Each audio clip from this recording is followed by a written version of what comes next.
And this is why I don't smoke backwoods, because when I do smoke backwoods, I have to wash them. So like I'll go like to the sink and literally like put the water like in a low setting and literally rinse the backwood off. Mm. You know what I mean? Like one of You my have to let them homegirls, dry off though. yeah, one of my homegirls put me onto that. Like you wash it and you put it up in the light to make sure it don't have any tobacco left on it. You know what I mean? That little specks of tobacco and shit. So basically, you just get the like leaf. You know what I mean? And I just roll it in the leaf. You got to pat it dry with a paper towel, and then you roll, and it hits amazing, bro. But it's a hell of a process, and I'm not trying to smoke like that every time. And if you don't clean them, it's terrible. You know what I'm saying? It has a whole bunch of That's little what I'm pieces of getting at. tobacco. It's not a quick process. It's that it's a lengthy process. You can't just like, oh, let's roll up. Oh, hold on, I gotta wash it. I gotta dry it. Exactly. I gotta moisturize it. Like people just, smoke them like that, but I don't like smoking them like that. Because the reason why people think, not they think, the reason why people smoke backwoods is because the nicotine and shit in there makes you feel like you're higher. You're not really higher. Okay. I've always wondered. I thought it maybe was just a trend thing. No. It's a trend thing too, but it's also because you feel like you're smoking and you're getting higher. So people like to smoke it because it gives you kind of like that both, like a cigarette and like you smoking like that head high too. Right. I'll tell you, my come up on the rolling game was the Dutch Masters and the cigars, right? So we peel the leaf off, wrap it around the soda can, let it stay wet, and then gut it, and then roll it. So the whole process was always like understood. Like the leaf made it just burn that little bit better. And I know what you mean. A little bit better. Yeah. No, same with me, Joe. Like I was the same exact way. I came up on. I didn't start smoking like J's till maybe a couple years ago, bro. Like, you know what I'm saying? I wouldn't say a few years ago. Because I definitely grew up and came up on the Dutchess, bro. You would catch me in the Wawa like every couple days, you know what I'm saying? The blue pack. Yeah, you already know, you know what I'm saying? Like, so yeah, I definitely feel that. It's crazy. I didn't even smoke at that time, and I remember all that shit. I remember the grape Swishers, you know what I mean? The cigarillos. Like, I just remember my homeboys always grabbing that stuff. And it was always on Dean Road in Lake Gundy. Right there, dog.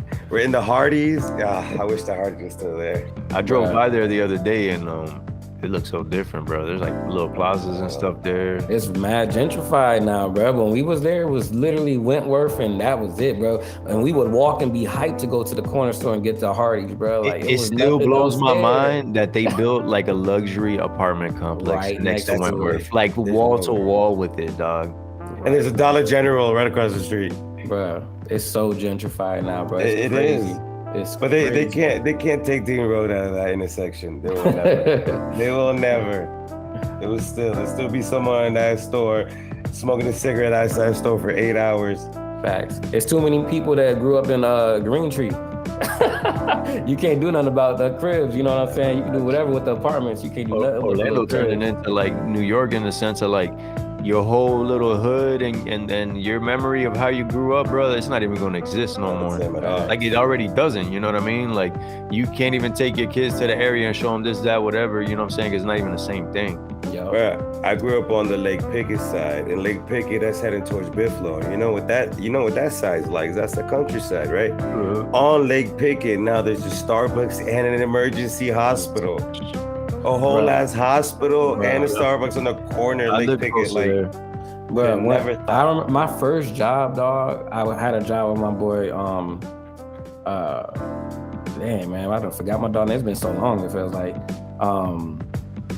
Anyways, we got a job as paperboy, bro. Like that was my first thing I've ever done, bro. And like it was literally for one day, and I was like, I'm good. And the reason why is because the first thing they did, bro, was drop us off in like the Bithlo area. Bro, and bro, this is like 15, 16 years ago. So like at that time, bro, Bithlo, bro, they was for real, They don't bro. take kindly. They don't take kindly, bro, at all, man. Yeah. And, bro, my first day, they was fighting kids. Got, bro. Like I literally almost got by a group. And then it was like a group of like that biker gang. I forgot what they were called. But they had like literally there was a special. It's crazy, bro. I almost got in that situation. And then literally like 4 or 5 years later, I'm watching like one of those stations where it's like a documentary on gangs, bro. And I swear, I put it on everything, bro. It was that biker gang was on that special, bro. That's no crazy. Way. I put it. You don't on remember everything. That special name? You don't remember the name of that special? I'll not right off the top of my head, but I have to look it up. But I don't know, Chris. You kind of make up shows, bro. You kind of make up TV shows. Oh my gosh, that was. I don't know, man. Yo, what was the premise again?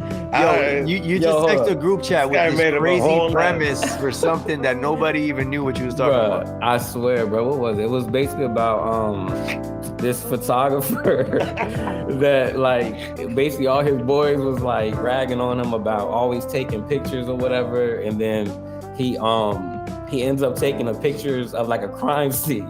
And so like then like he starts to dive deeper into like what actually happened, whatever. Anyways, bro, I can't make that up, man. Somebody told me this concept, and I'm trying to find this movie and I can't find it, bro. It's crazy. Yeah, but that was hilarious. Like I was trying to think of it, bro. I started Googling it, and then I don't know what show I told you, and you were like, "Nah, I saw that one already." Oh, man, it was something on Netflix, bro. I'm a little toasted. Yo, it's crazy because like, I mean, obviously everybody know me and you, Quincy. We already know each other and everything, but we met Joe through a fantasy football league, like in a group chat. I know I had been in that league for a little while already, so I already kind of knew Joe from that. You know what I mean? Like just from the league. You know, I have his number in my phone, so he starts popping up on my stuff. You know what I mean? And then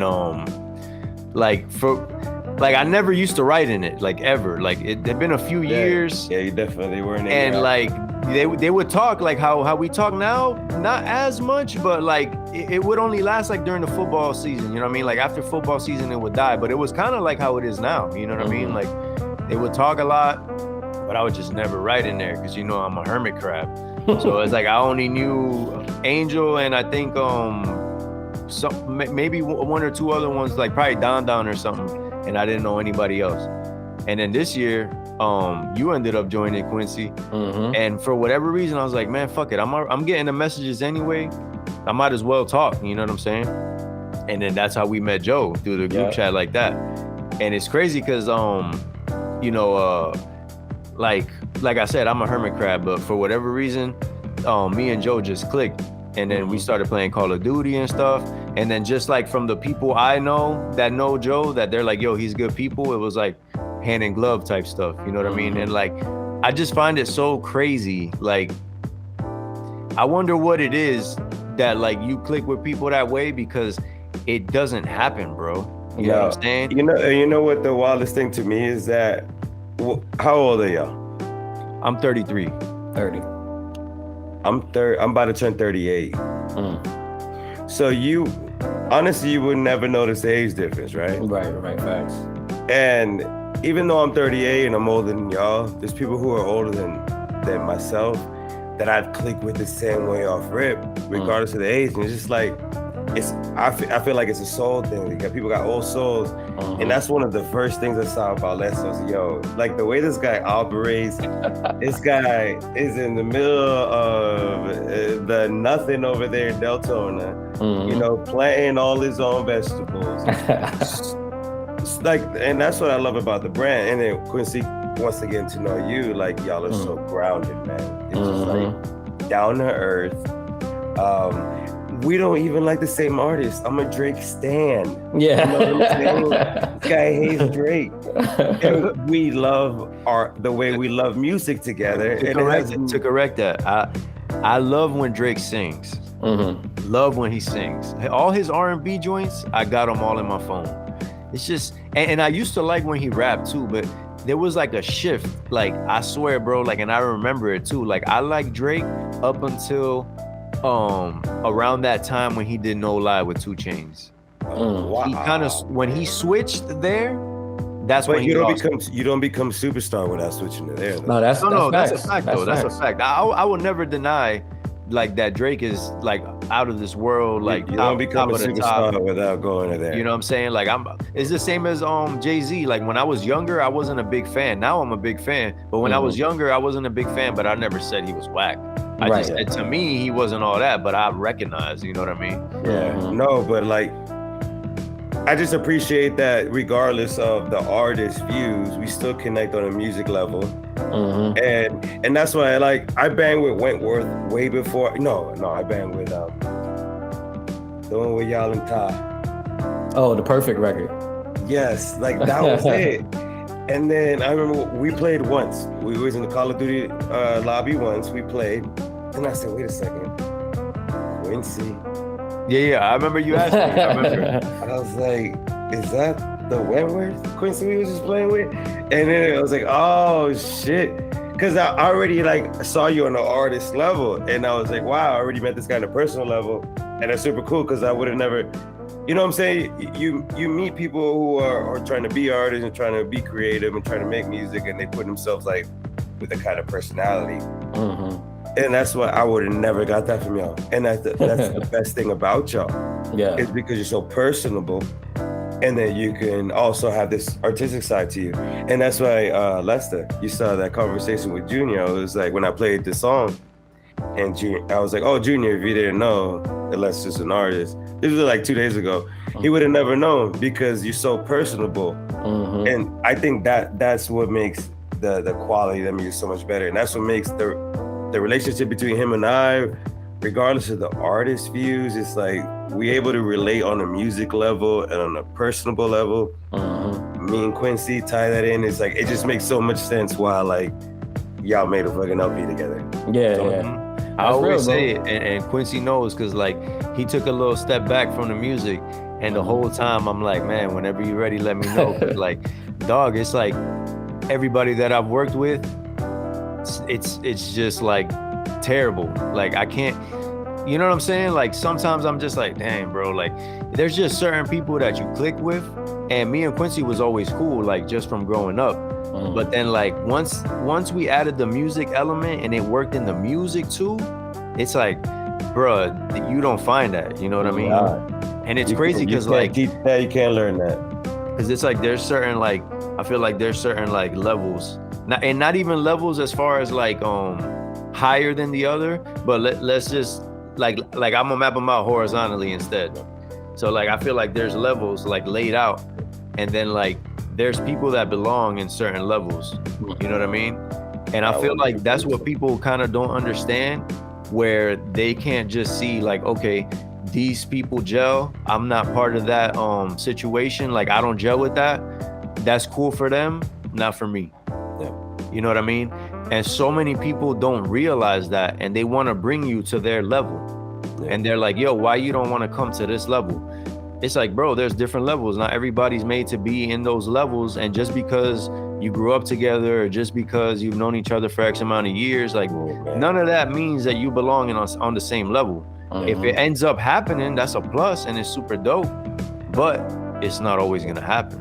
And that attributes to what I mentioned earlier about the age gap, is that I can be 100% transparent with both of you right now and tell you that I'm just getting there. Right, that's real. I'm just getting there at 38 years old. I'm just getting to that level. It's like, hey man, I don't give a shit about you anymore, bro. I've done way too much at this point, and I just can't keep going through this cycle with you. But you see, my bad. I didn't want to cut you off.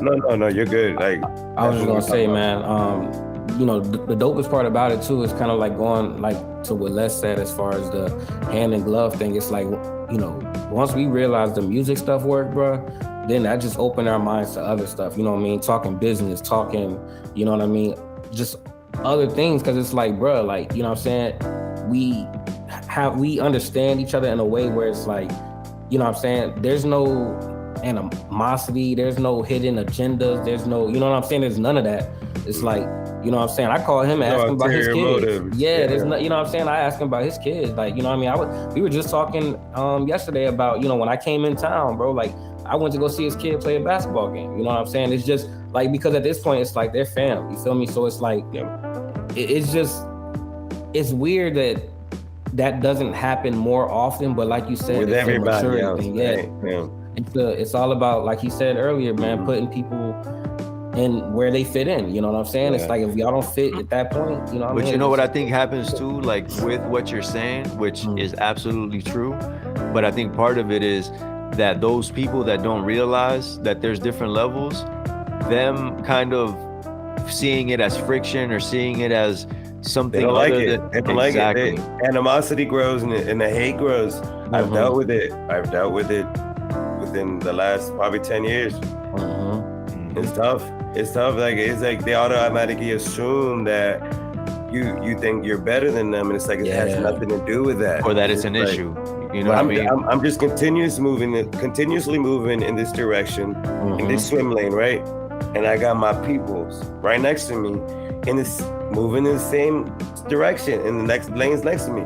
If you still back there, there's nothing I can do about that. Right. It's almost like a like a theme park ride where like they have like different options of like the scariness level. You know what I mean? It's like y'all making a line together. You might not have the same experience, but it shouldn't bother. And that happens. Someone's always going to take more of a risk. And that's at theme park. That happens at theme parks too. Like a literal example, like people will tell you, get on this ride. You say, I don't like this ride. And they're like, nah. Like they're completely disregarding the fact that it's something that you don't like. You don't want to have that feeling. You've done it before. You don't enjoy it. They don't care. They just want you to do what they do because they want you on their level. And that's the stuff I'm talking about. It's like, bruh, you have to let people be who they are. Obviously, you want them to be the best version of themselves, but that don't mean that they're going to be that with you. It's 100%. I love that theme park ride analogy. It's like the people who are going to take their risks, let them take their risks. There's going to be people who take more risks than you. Let them take their risks. It's not everybody signing up for the same thing every single time. Right. And it's understanding. And that's why the closer group you got, your inner circle, the more of that kind of understanding you guys, like everybody just moving in their lanes. You gotta worry about nobody. It's crazy how that's not like a mutual understanding. It's not. And it's not an age thing. It's not a race thing. It's just, I think it's just a kind of personality kind of thing, you know? I just feel it's like the person you evolved to be, and you kind of got to understand it, because I feel like you could blame it on the way you were raised, but people raised so many different ways and they have so much in common. Yeah. So I feel it's just the person you evolved to be, and you recognize those people off the rip. Like I met Leston, that's why we have such a good, like I talk to Leston more than I talk to people I don't know. You too. And now, one, because we play Call of Duty, but on an outside level, like on a chat level, on just talking about like life, and it's different. And you don't just do that with strangers. You know what I'm saying? Like just random people all over the world start building this kind of vulnerability with, transparency with. You gotta like, oh, you know what? This person like sees shit the way I see shit, kind of. Exactly. That's the way I look at people. Oh, you know what? We don't have everything in common. We don't agree everything, but you see shit the way I see shit. Yeah. I think it's more. My bad. Real quick, I was gonna say, when you say that, you see shit the way I see shit, I think it's more so just on like, morals and just to kind of, for example, bro, like everybody, between all three of us, we have, partners or spouses or wives or, fiancés or what, we all have somebody and we all think the same way. Like, none of us are thinking a certain way as far as like, like being like outlandish, like we're all kind of, like being straight. I'm gonna just say it straight up. Like, I know it's more me and you, Quincy, because obviously we're the one that spent more time together and stuff like that. But like, we've never been on some like, the typical guy thing, trying to pretend like we trying to get at other girls and stuff like that. You know what I mean? Trying to have this like, trying to like kind of single vibe going. You know what I mean? Or like walking in the room like disrespecting her, like when she's not around. You know what I mean? It's like, that's just, it's not, I don't know, bro. It's just little stuff like that. I don't want to go too. But I feel like but definitely even that kind of stuff leads into the other stuff, because it's like, if you're solid, you're gonna be solid in every situation. Right. You know what I'm saying? Right. Like, you can't say you solid if you disrespecting your wife, disrespecting your girl. You know what I mean? Like, excellent point. Somebody could say that's lame. Somebody could say whatever. It's whatever. not cool to be grimy, man. Exactly. Exactly. Because I'm gonna look at you and say, dang, that's the person that's supposed to hold you down, and that's what you're doing to them. You know what I'm saying? Like, that's already a sign off rip that when push comes to shove, that person is gonna screw you over before anything. Because if you're already screwing over the person that's 100% down for you, that's your morals is there. That's it.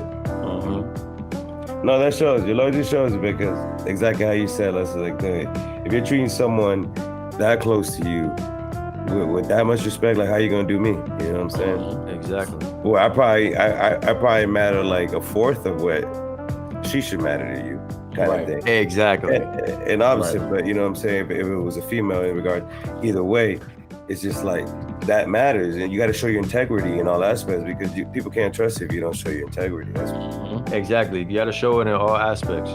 There's no time where it you could kind of relax on that. You know what I'm saying? And I'm gonna get personal with y'all.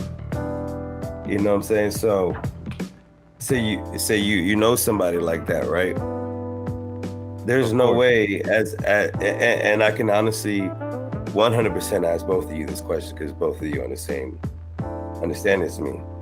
There's no way you can relate to that conversation, right? And provide feedback for a conversation like that, right? Because that's not the kind of shit you do, right? Right. Exactly. So it's like y'all can't, right? You know what I'm saying? You can't even really connect. Really. I don't care how good of a friend you are. I have nothing to say about that.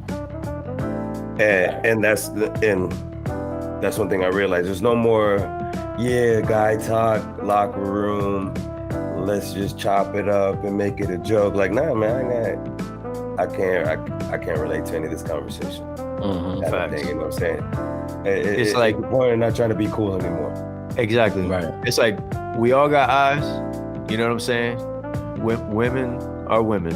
You know what I'm saying? But at the end of the day, ain't nobody trying to do nothing. And I feel like even that goes back to something that I was actually going to touch on. Like, it's easy to keep that up when that's not the vibe you're on. You know what I mean? Like, that energy is not even going to come your way. You know what I mean? Because like I had even mentioned in a previous podcast, like, you know, I used to associate with certain people that like whenever they did certain things, they wouldn't even hit me up because they already knew I wasn't on that type of time. You know what I mean? So it wouldn't even be like, yo, like they wouldn't even extend an invite. You know what I mean? I would hear about it the next day, like, yo, yesterday, this and that, whatever. Like, and I didn't ask, oh, well, you know, why you ain't? I already knew what it was and they already knew what it was. You know what I mean? But yeah, like that kind of stuff is like, that's the only way that you can. All right. That kind of stuff is like the only way that you can even stay solid, I feel, is like not leaving none of that energy around. You know what I mean? And that's exactly it. It's establishing that, like, yo, you can't play around in it. You can't dabble in and joke around in it. You either like, hey, we at this side or this side. That's the way I look at it. Like, I can't just pretend, like, sit around in a group of guys and just joke about that kind of stuff. Like, if we were sitting here, if y'all brought that up, and I know y'all would never would, but imagine, like, y'all brought that up, I'd be sitting here like, I don't know anything to say about this kind of stuff right now. You know what I'm saying? That's that kind of shit. When we're not in front of a microphone and a camera, it's like, I don't know. Exactly. Exactly. That whole little switch, that's a big that's a big red flag right there. Whenever you see somebody that could switch like that, it's like, oh, nah. Yeah, it's like, oh, no, I wasn't trying to get down. Like, I was trying to have a couple drinks and chill. I'm trying to get down like that. And that's why it's like, the more you get older, the deeper you are in the relationship. You're married now, and it's like, we're not young no more. It's like, you really got to make those conscious decisions and those guys that move. Don't put yourself in like Lamar Odom. Just put yourself in those situations, just ready to, like Carmelo, the 1st and the 15th. Yo, and it's crazy because like dudes like that, I bet you they think about it and they're like, dang, I could have just been mad happy right now with my girl. You know what I'm saying? Like like you said, with the maturity comes the knowing, like, bro, that quick thrill ain't worth nothing. You know what I mean? It's a whole bunch of cons and no pros. So it's temporary. Like, you know what I'm saying? For you to even entertain that is to know that you're wasting your own time and you're jeopardizing your own situation, which doesn't make any sense.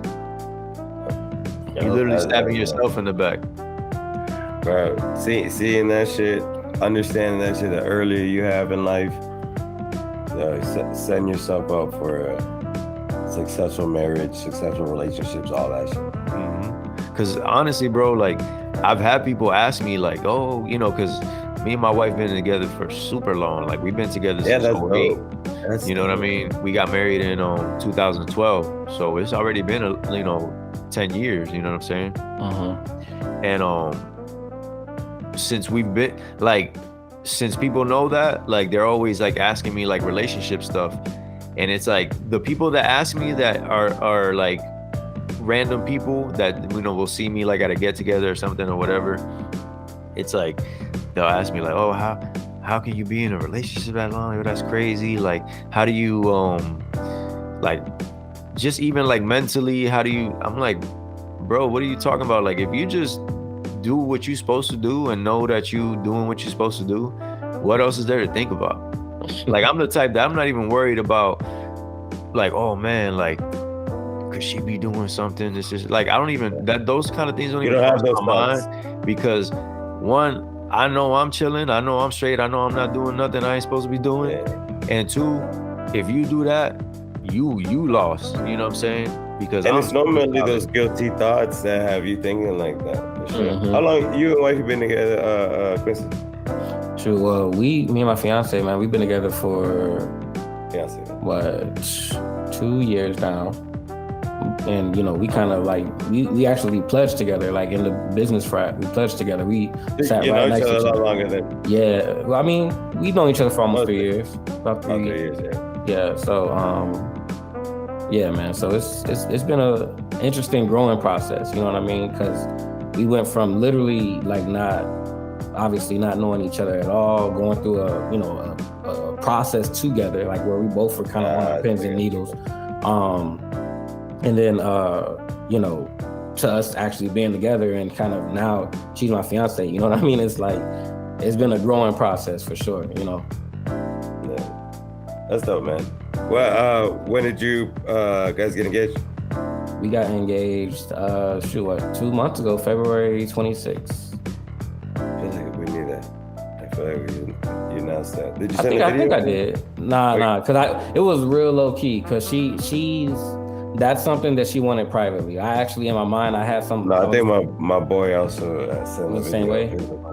Oh, okay, yeah. No, she wanted it like, because I had some stuff planned and she just wanted it privately. So we kind of did it like, I actually, bro, I did it like literally. I drove back from Orlando, and on the way back from Orlando, I was like, yeah, I'm gonna ask her tonight. And literally like just asked her, like, that's what I do. Same thing with wifey, bro. She came and like it was. Same thing, bro. I was like, you know what? I think it's gonna be a night. Yeah. Go ahead, set it up. I called my sister. My sister helped me set it up. I was like, it's gonna be tonight. We're just gonna do tonight. That's what's up. Nah, that's cool, man. Yeah, man. It's a beautiful thing to be happy, man. It's like a simple thing. A lot of people chase it, man. Like, honestly, like I see it, and it's kind of wild to me because, everybody kind of makes their reality, you know what I'm saying? Like, you're in charge of your immediate reality. So it's kind of crazy to me that people would just even put themselves through unhappy stuff. You know what I mean? Like, when things are so simple, you know what I mean? Like, they'll be unhappy and then with somebody and they're like, oh, they don't want to break up with them though. It's like, oh, okay. Well, good luck with that, pal. Yeah, like a lot of people consider it like you have to fight to be happy and go through like a struggle to be happy.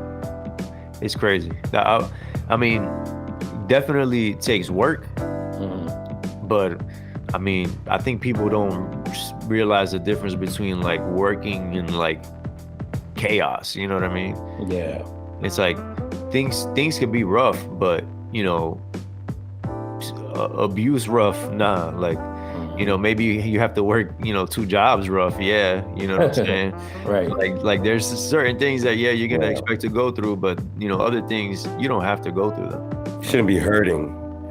Right. Yep. I feel like some people even get mad when like they feel like you haven't had to go through that hurt. You know what I mean? Like people will even kind of like, I don't know if y'all ever heard it in your life, like people tell you like, you're lucky. This isn't that. Like, all right. I mean, if that's what you want to believe, like I worked very hard to create my situation, but okay. Right. I guess I'm lucky. Right. Nah, nothing's luck, man. Nothing comes without work. Like, and still, even when you're at your happiest, you got to go through some shit to get to your happiest.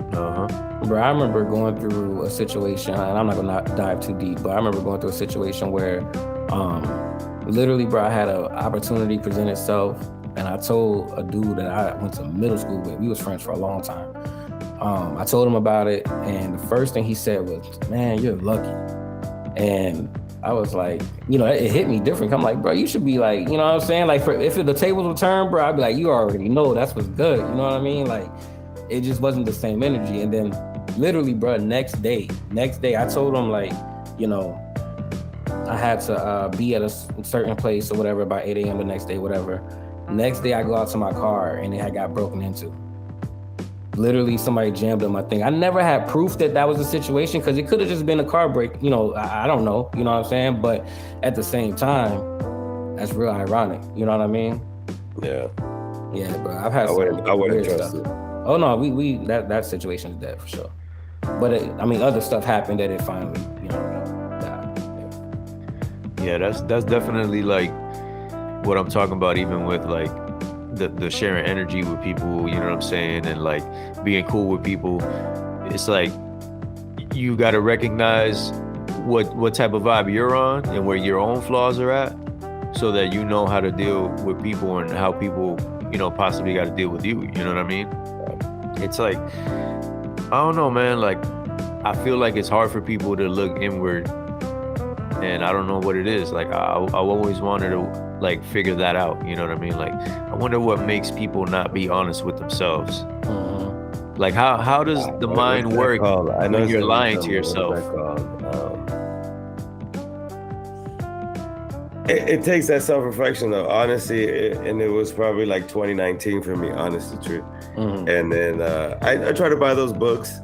What was one called Unfuck Yourself? Like, it's real popular. Oh, yeah. It was like the training book, or that big orange one, like how to not give a fuck. The subtle art of not giving a fuck. Subtle art of not giving a fuck. I got that. You know what I'm saying? All those stuff. You know, they were all great books. But you know, I read those books, and there was one. There was one really good one, and I'll get y'all the title. But it was a lot of self-reflection, and that's what it takes. It takes looking at yourself like, who are you playing? Who are you playing? You playing yourself. You're trying to convince yourself you are this person. And there's 3 identities: you, who you really are, who you think people think you are, and who people actually think you are. You know what I'm saying? And until you match all 3 of those, you're gonna have a tough life. Yeah, it's aligning all those 3 right. It's crazy to me too. Like, I always. Not I always, but whenever I see someone that might be like older, you know what I'm saying, like maybe in their 60s, 70s, you know, even in their 50s or whatever, and I can, you know, see that they haven't had that moment, I'm like, dang, man, like you've really gone this long without opening your mind up to maybe the world doesn't revolve around me. Like, bro, it's so crazy to me to think that somebody could go their whole life like that. Like, how does that, it's just crazy to me how that must even feel, you know what I mean? Like, just choosing to be unhappy. Like, I use that as reflection, bro. Like, and I tell some people younger than me, especially in my career, because you see that a lot at work. You know what I'm saying? You see people older than you. Oh, no, that's fact. Miserable. Just miserable, dude. You know doing the shit that you're doing. Go ahead. My bad. I didn't even. I wasn't cut you off. The ones that really get me, dog. And I'm fortunate not to have been in the office for a little while now, but when I was in the office, bro, are the ones that literally, like, their life is so routine that every day they get their coffee at the same time. You know what I mean? When it's gotten to that point, it's like, yo, bro, I can't relate, bro. You know what I'm saying? Like, I'm here to get my check too. You know what I mean? But when I get off, bro, you know, I'm enjoying the rest of my time, you know? Yeah, what's crazy to me too is people that run their lives on somebody else's time. Mm-hmm. Like, you know, like people that let their parents run them or let, you know, their spouse run them. Or you know what I'm saying? Their jobs, bro. You can say their jobs. Well, their jobs, yeah. We'll get into it because me and my buddy had a conversation just a few days ago about work management. You know, you do not let your job run your life. Do not. I do my job. I get paid, and I do what I want when I'm not working, and nobody bothers me. That's it. So it's all in general, relationship, job. Go ahead. I was gonna say that's the dope thing about, like, so it's crazy because I'm 30, right? And my fiance is 23. So there's an age gap, you know what I'm saying? So some of the things that I be basically teaching, to be honest, because I've been in this world for obviously longer, you know what I mean? So like, that was one of the first things, bro, when we started living together, you know what I'm saying? And she got, I wouldn't say it was her first corporate job, because she's been working for, you know, a long time, since she was like 14, you know?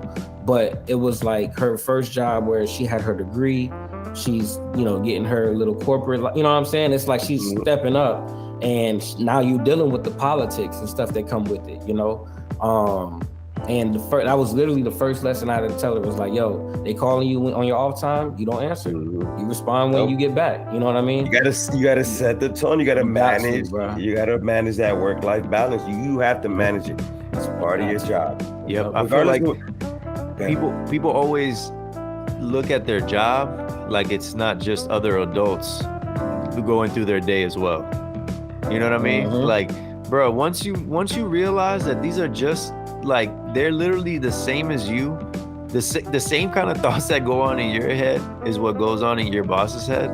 Like, it makes it so simple. Like, I never understand. I don't know if it's because, like, the way it's taught to you in school or what, but something about people when they come out of school that they think, I don't know if they look at bosses like how they looked at their teachers in college. I don't know what it is, but they look at them like it's some kind of, like, crazy thing. You know what I mean? Like, bro, this is just somebody that gets paid more than you to be here.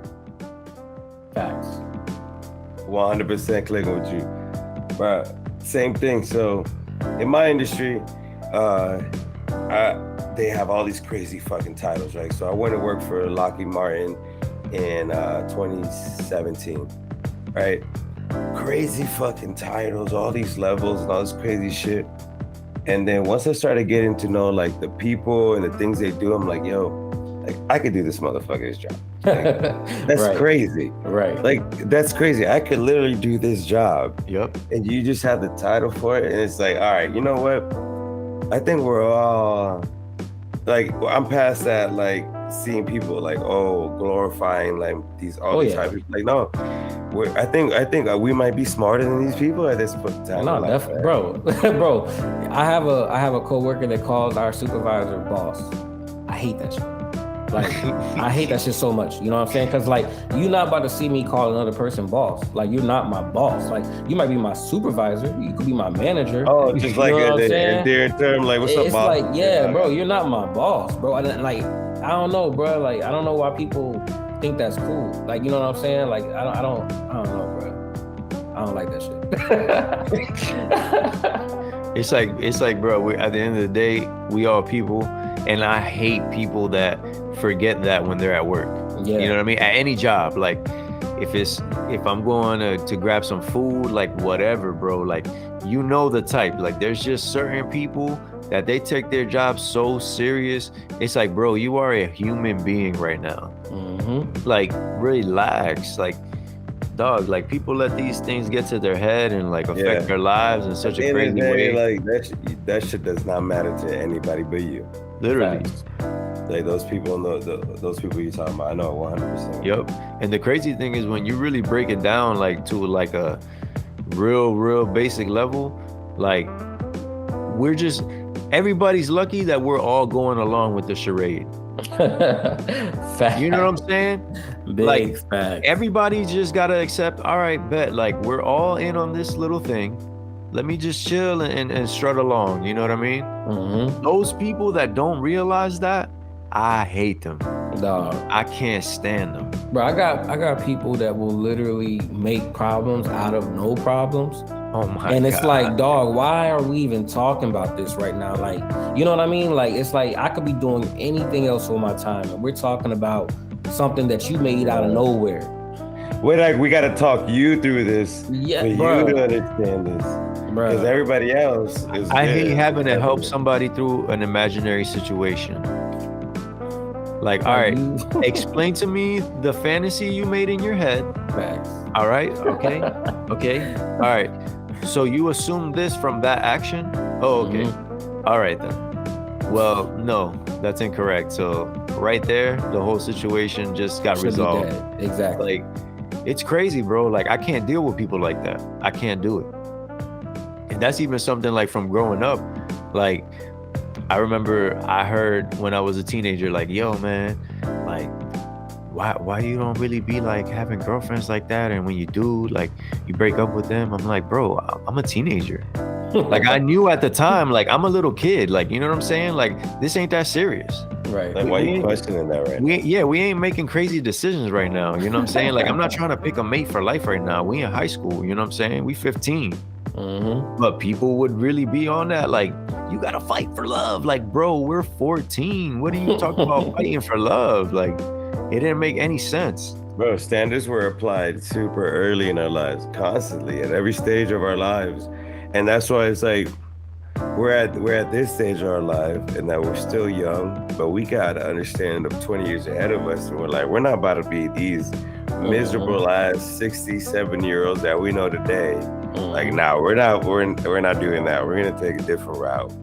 We're gonna be happy and youthful and younger by the time we get there by keeping that negative energy and those negative thoughts and that kind of just bullshit just like consistently away. And you got to work at it. You got to wake up every morning and be like, I'm not gonna be a piece of shit today. I'm not today. No matter, sometimes even driving makes you want to be a piece of shit, you know, so cut somebody off or honking somebody, man. So you know what? I'll wait at this light. Yeah. Yo, honestly, Joe, like your age group, I feel like is like out of the recent history, you have gone through like the best periods. You know what I'm saying? Like, you grew up when there was like technology, but not too much technology. So you had the active stuff and the technology, like, in a nice balance. You know what I'm saying? Like, dope things were going on at the time. Like, it was like very like definitive generations and years. You know what I mean? Like, I feel like that was like 100%. The best. Like, we're on the tail end of that. But you know what I'm saying? It's like that was like the sweet spot right there. Like, and they say like the way the technology advanced from the 90s to the 2010s to how it's advancing now is like slowing. Yo, because of that crazy ass jump they had. And that's the crazy thing, man. Like, when you really think about it, we were in like the same relative stage for this chunk of time, and then in this amount of time. So, you know, in a big chunk of time, we ain't do nothing. And then in a tiny amount of time, we just went from 0 to 100. Like, how does that make any sense? And then we stopped. I don't know, bro. But the same thing, that same reasoning they have for why we can't go back to the moon, that we lost the technology That's what I was going to say next, bro. How we went to the moon in the 60s and we ain't living out there by now. They said the technology that existed that took them to the moon, they lost it. So they can't replicate it. That's what bro, that's some Marvel Universe stuff. That's wild. And I bet you it was some Marvel Universe type stuff that happened for real too. But bro, honestly, literally the advancement of technology is what guided my entire career. Like, we got to Orlando, my mom got a job with a defense contract agency, and I was like 10 years old. She worked overtime she brought me in and they put me on the simulators, bro. And I was like 10 years old. This was like 90, 94 or 95. And I'm just like on flight simulators, just like playing video games. She like threw them in the computer. It was like Windows 3.1. And she just like, just sit there. And I just sat there, bro, and just like figured out how to use it. Did that the rest of my fucking life. And everything that came out, I just kept along with it, just followed along with it. And that technical advancement put me where I am today. And like a lot of my boys, like Gary too, brought Gary in as an IT, like an IT agent dude. That's what now he's doing it for Universal. Brought my boy Ruben as an electrical engineer. Now he's working for Lockheed, electrical engineering. Like, just literally just keeping up with the current technology. We built our careers off that. Super dope. The evolving technology. Mm-hmm. That's fire. But that's what this generation, honestly, that's what I was saying. Like, that's what we benefited off the most. Right. That advancement. It's crazy. And the music, man, like I feel like that was like the sweet spot of music too. I mean, you know what I'm saying? Like that period, 70s, 80s, 90s, you know what I'm saying? Like you still catch the 70s stuff, you know, because that's like the throwbacks at the time, you know what I mean? Mm-hmm. And then that's what I was talking about. If y'all saw my text about Pharrell and the Rum Shaker track. Yeah, yep. Uh-huh. So I literally, thankful for my mom. Like my mom's Peruvian. My mom came over when she was 18. My sister's 3 years older than me and grew up on like music. And there's a video of me that my sister, if y'all ever meet her, she will show y'all. It was on YouTube, but I'm in like some small ass shorts and a Ninja Turtle shirt, dancing to like some 80s rap music, like singing every song, like MC Hammer, like every word, dog, at this age, like just memorizing MC Hammer lyrics. So just growing up on like, just understanding like music and remembering lyrics, I never let that go, bro. And then started on the West Coast, and then I moved to Orlando when I was like 10. So like I spent 7 years on the West Coast and in Orlando after I was 10. So the last like 28 years. So I grew up on West Coast music, and then came over here, just completely forgot about West Coast music and just absorbed the like Dipset and G-Unit and all those fucking cliques and State Property, and just like, I never lived in New York and I developed a fake ass New York accent because of the music, you know? Mm-hmm. I'm ashamed to say there was a time in my life where I thought Joel Santana was a top 5 rapper. I apologize. I ain't gonna lie, Joel was in his bag for a minute though. Like he did come out. He did come out. It was a minute. You are correct on that. It was a little minute. It was definitely a little minute. Now he had some classics in that time span, but that was it. Yeah. And there were period pieces, if you know what I mean. Yeah, no, facts. Like, you're not really gonna hear me listening to old Joel's facts really often. Like, it don't hit. Did y'all actually bang with the Locks though? Because I won't lie, I never actually listened to the Locks or DMX, and my homies did, but I was never a big like Locks, DMX, like that hardcore. I wasn't a huge Locks guy, even though I did mess with them. Like, but I would probably say like maybe like 5 songs total. You know what I mean? Mm-hmm. Like it wasn't like my bag.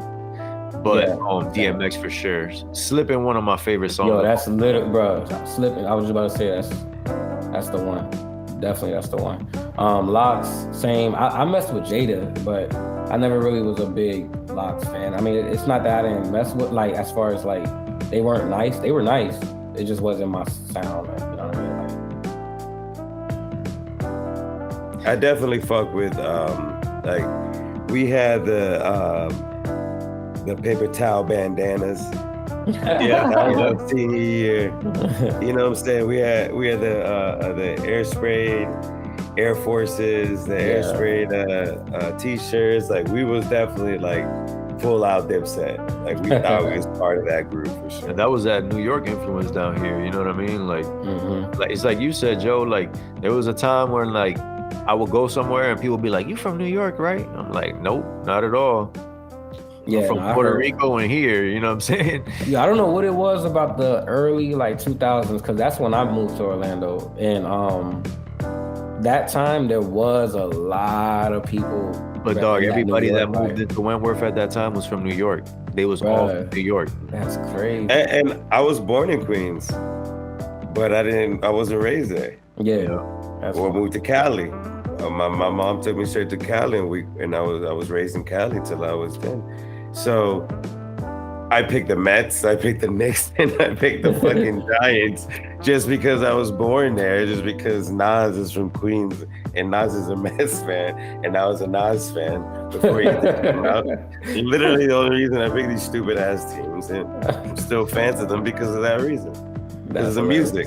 Literally because of the music. The music said I should pick the Mets because I'm from Queens. Yeah, Nas one of those, man. Nas my favorite rapper of all time, man. But I told you, Nas my whole life because of Queens, right? Then Ether, and then Takeover, and then I pretty much stopped listening to Nas after that. And then Jay-Z became my number one. He's been number one since. I wasn't too deep into the Jay-Z and Nas stuff. Like obviously I paid attention to it, but neither of them were really my favorites at that time. Like I was real hardcore into the South side, the South music. You know what I mean? I wasn't really into up north like that. So, but now Jay-Z's definitely one of my favorites. You know, it's crazy. Yeah, I didn't start listening to Jay-Z until like the mid 2000s. You know what I mean? Which is like pretty late. You know what I'm saying? Because you're talking about from what, like 96.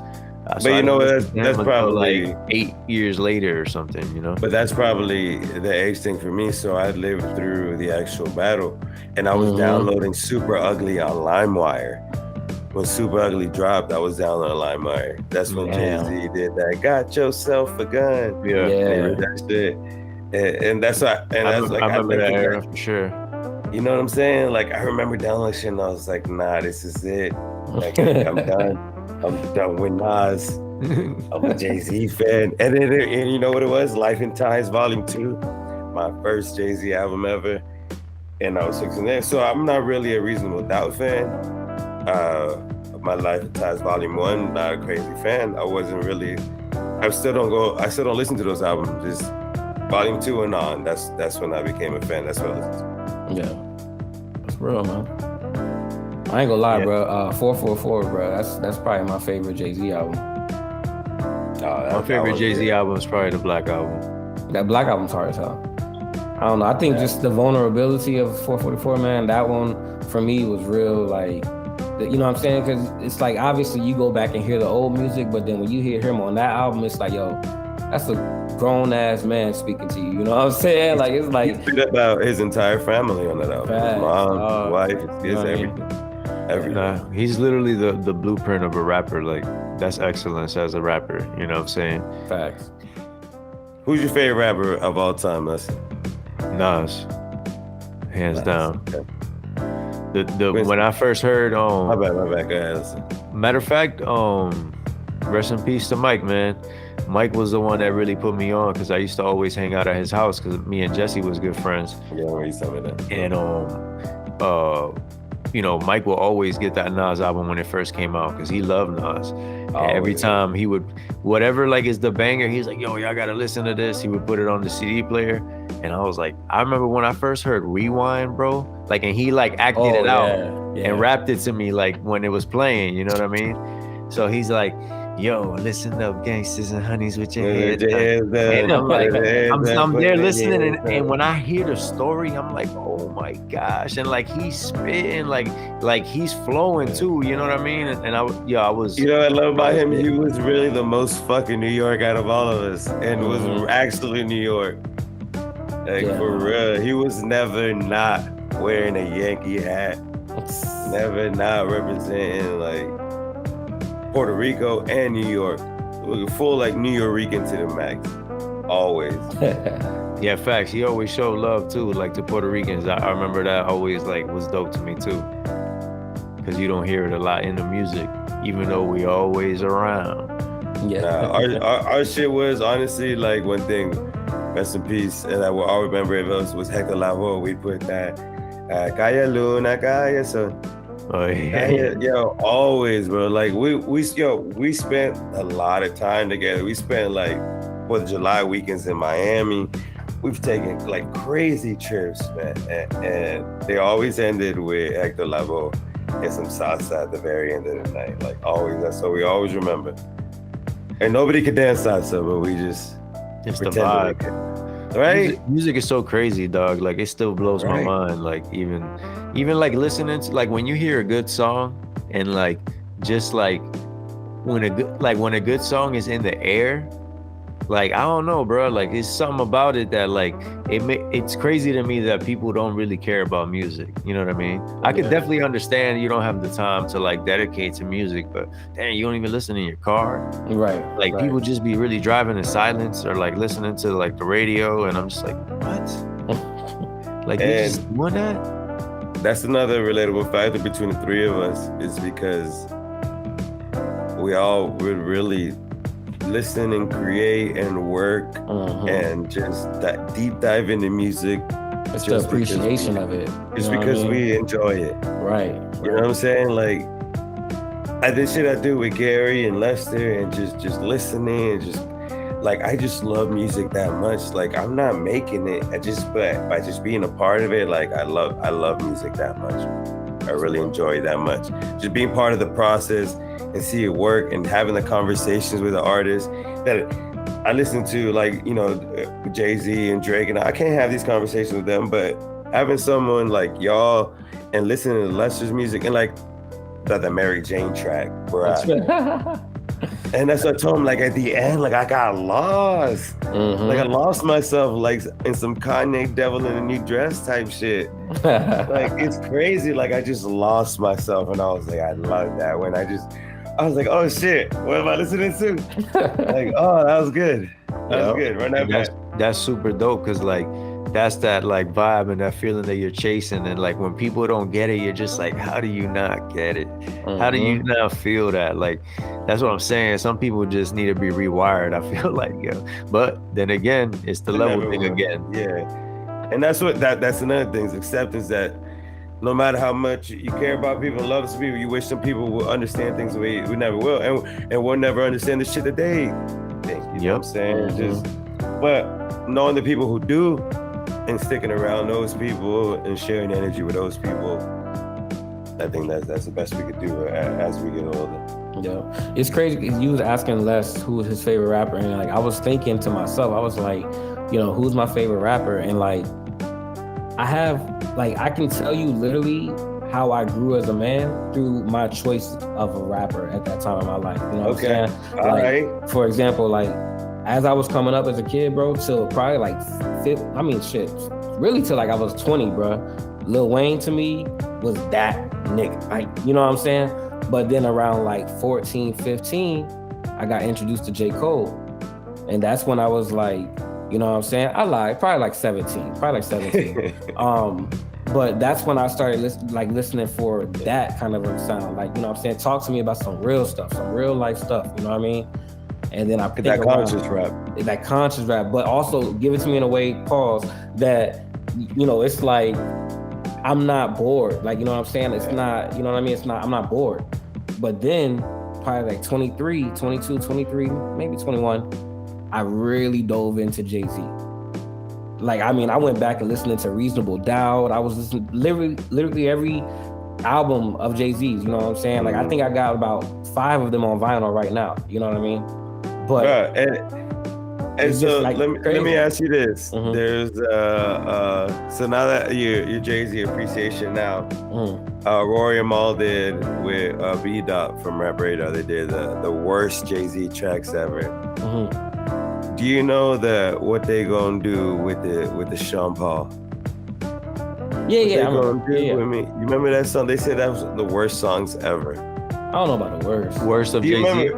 Yeah. I've heard some songs. Do y'all remember that verse? Oh man, that's one of the greatest verses.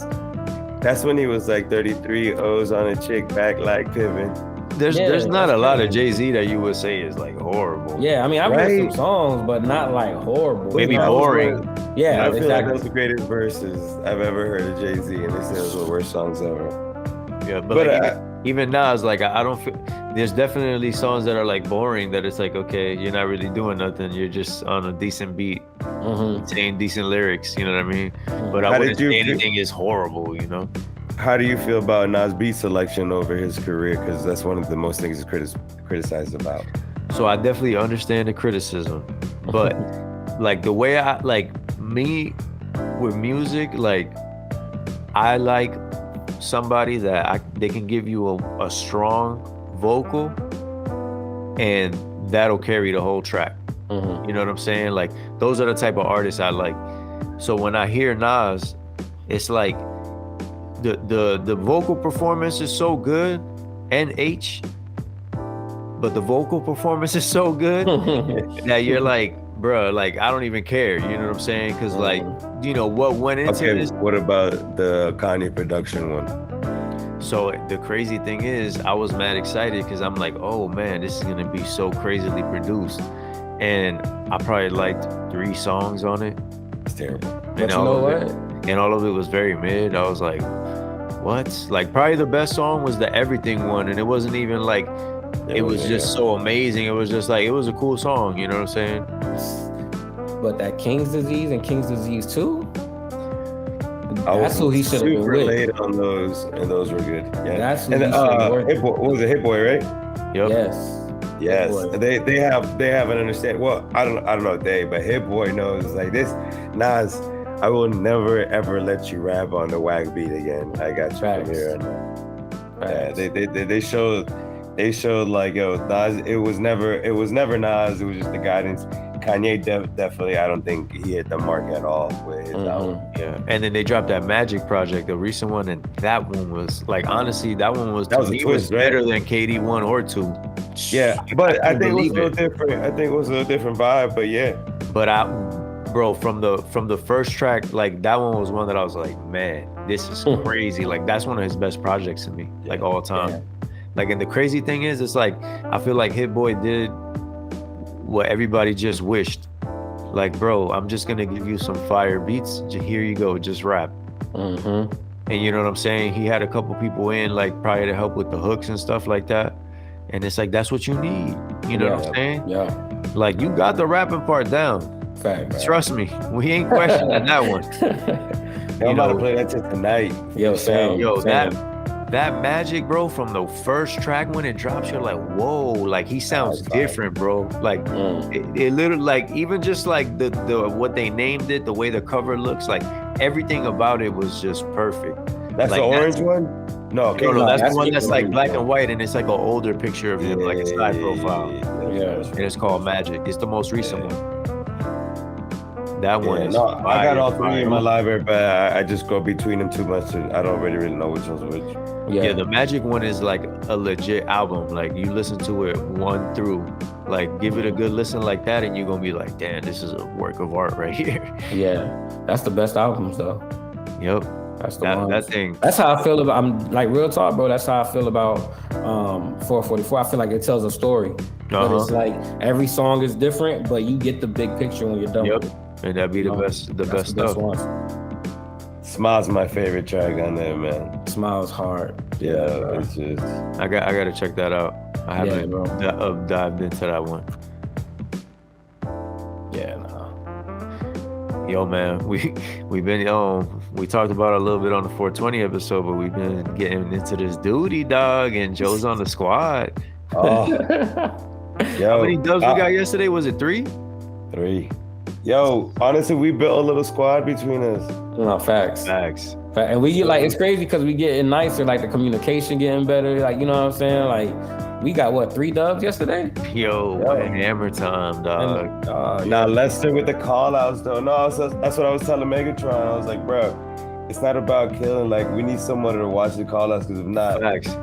And bro, the crazy thing is, those games, I had like 1 kill, 0 kills. Yeah. Like, you know what I'm saying? I was just, yo, let's go over here, scoping everything out. You know what I'm saying? You was like, Russell Wilson making the handoffs. Yo, facts. It was perfect.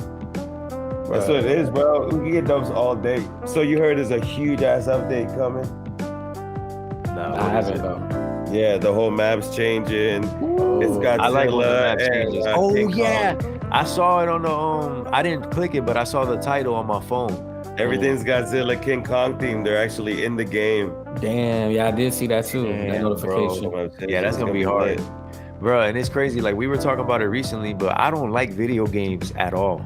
Like at all. I don't play games, bro. Like my favorite games are Call of Duty and Max Payne 1 and 2 on the PlayStation. Like that's it, bro. I don't really like games. The original, like, John? Yeah, the original, like Max Payne 1 and 2. Like that's it. Like that game was so crazy to me. Like I play God of War. I like God of War. Dante's Inferno. Yeah, I remember Dante's Inferno. That's probably it, bro. Like throughout all my years, those are probably like the only games I really played like that. I don't know, like some about it is just, I don't know. But that Call of Duty's different, dog. Honestly, my whole video game career was same thing. Never been a video game guy. I was a big Halo 3 guy. Yeah, I was like the original Xbox. Oh, I'm tripping. We used to play Halo also. No, we played Halo, right? But it's the same vibe, you know what I'm saying? Same vibe. Exactly. It's not really the game. It's finding the game that everybody can bring that back. So I don't like playing by myself. Pause. I don't like playing by myself, solos. You know what I'm saying? I don't like being online. Exactly. I don't like that shit. Like my heart's not built for it. And I don't like playing with randoms. There's not my people. My mic is not on in them situations. You know what I'm saying? I don't know these people. I can't. So like one of my homies, shout out to Justin if he listens to this. I don't like playing with randoms. Like if I don't know them, I can't talk to them. Like so. I enjoy if there's a game where 4 of my homies play and we're good at it and we win. I want to play every single night. That's it. I don't know what else to explain. That's literally what it is, dog. It's like now we getting a little squad, bro, and like we been turning up, bro. Quincy got his guns out, you know what I'm saying? Bro, I was like, yo, let me get my load out, right, bro. I don't think I'm getting off, psych. Bro, I don't think I've told the Halo story on the podcast yet. Have I? I don't think so. No, I don't think so. Yo, so check this out. So, Quincy moved into Wentworth, you know what I'm saying? Like we had already lived there for a little while. And like when Quincy moved, matter of fact, this is crazy how this is gonna tie everything together right now. It's gonna put a nice little bow on this. Watch. So around this time, I think I was like in 9th grade, maybe 10th grade, but definitely like around that 9th, 10th grade. I met Yoda, right? Yoda lived like down the street from me, like close on a bike. You know what I mean? Like we had a class together. We got cool. Yo, where you live? Oh, okay, bet. So Yoda really put us on to Halo. Like I just happened to get it like for Christmas from like a family friend. You know what I mean? Like they were like, yo, I heard this is the game. Like, and they gave it to me and I literally didn't play it. And I was like, all right, cool. And I just had it there. You know what I'm saying? And then when I met Yoda, he played that, and then everybody started kind of getting into it in Wentworth, so we started playing Halo. And then when Quincy moved in, when we seen him, we're like, yo, I think where we seen you, at the basketball court or on the bus or something? What was it? Do you remember? I think it was on the court at first, and then it was probably on the basketball court. And we're like, yo, we be playing Halo. Like, if you want to pull up, we're gonna play at this time, whatever this is and that. And Quincy's like, oh, y'all play Halo? Oh, all right, baby. Like real like nonchalant, you know what I'm saying? Like, oh, y'all play that shit. I think I've heard of it, you know what I mean? Like almost like he barely caught it in his memory strain, you know what I mean? Like he almost didn't remember like Halo. Oh, okay. So we're like, all right, bet.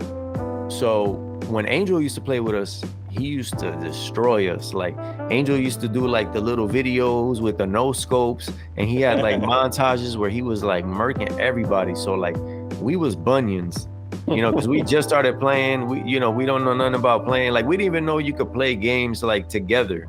You know what I mean? Like he even like explained it to us. Like, yo, like Xbox Live. I'm like, what's that? I didn't even know what Xbox Live was. You know what I'm saying? So he put us onto it, and then when Quincy came around, one of the days we were playing, he did the same thing Angel did, which was show up with his own remote.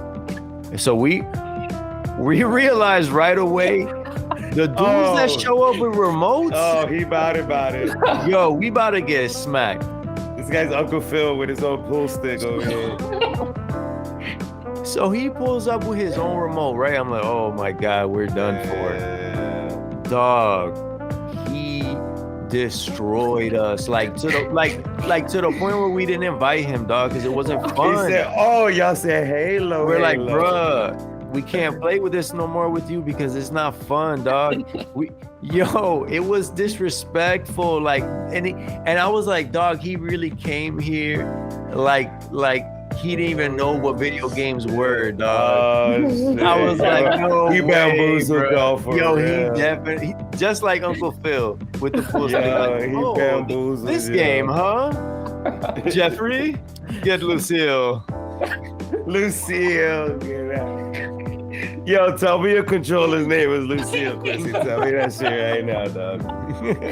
Yo, and it's crazy because I had just moved in, and like, it's funny because like I used to play like with my homeboys Pauls that was didn't live too far from there, and they ended up moving into Wentworth later too.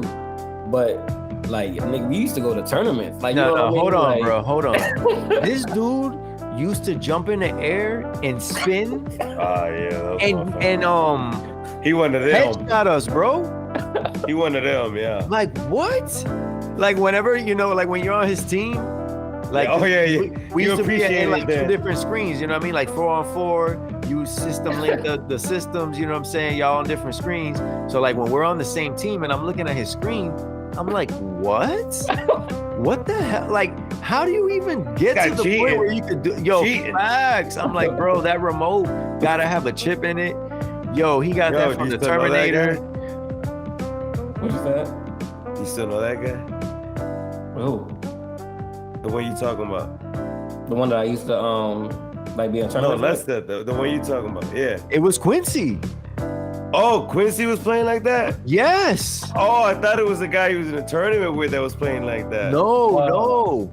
Because we met Angel separately. Then Quincy moved in and he started coming once we were like into Halo and we thought we were decent. Angel showed us there's no way you guys are decent. Oh, Quincy, I thought that was the guys y'all were playing again. No. And then Quincy showed us that there was no point in playing with him. Gotcha. It was crazy, dog. We need you to do that now, Quincy. Yo, bro. I was telling Les, bro, because I'm just getting back into like playing video games. We need to get you that car, dog. Once he gets the mechanics down, he's about to be disrespectful. But you know what? Y'all went from casually playing to giving a fuck. Yo, no facts. Both of y'all. I noticed that, and that's why I'm not crazy about the game, but if I find people who care just that little bit amount that y'all do, we're gonna have a great time. Like I'm not crazy. If we lose, we lose. Facts. Oh well, but we're gonna give it our best shot every single time. We're not gonna get mad at each other. Yeah, but that little bit more caring to get us the dub. That's it. It's the same way I used to treat basketball when I was really into basketball. It's like if I'm gonna do something repeatedly over and over again, I'm trying to get better. You know what I'm saying? Like, thank you. It's just a natural thing. Even just I don't want to suck forever. Exactly. If I'm gonna be on this game, I need to get nice with it. You know what I'm saying? I think the Xbox. Yo, when I went to Lester's studio, and I said, first of all, I said, cool TV up there, like 15 feet in the sky. It was like Jerry Jones Stadium. And then I was like, what's that thing? He goes, that's my Xbox. I was like, there's no way that's your Xbox and that's your TV and you play like that. There's no way. Like, I would get absolutely nothing done. I would even land where y'all land if that was my TV and that was my Xbox. I was like, there's no way you play how you play. I was like, bro, if you had the setup, dude, I could only imagine it. And then boom, guy gets the Xbox, drops 10 kills the first game. Come on. You see what I'm saying? You know what I'm gonna do? What I did, but tonight would be my first time doing it, which is a hint. I don't know what y'all on, but I've set it up on my studio monitor. Desk, you know what I'm saying? So now I'm just sitting right in front of it, in front of the screen. You know what I mean? Like you said, bro, I got the TV you gave me, Quincy. I got that thing mounted on the wall. It's like the centerpiece of the room. He's on the couch. And I just lay on the couch and play, bro. Damn. I can't even see that far, dude.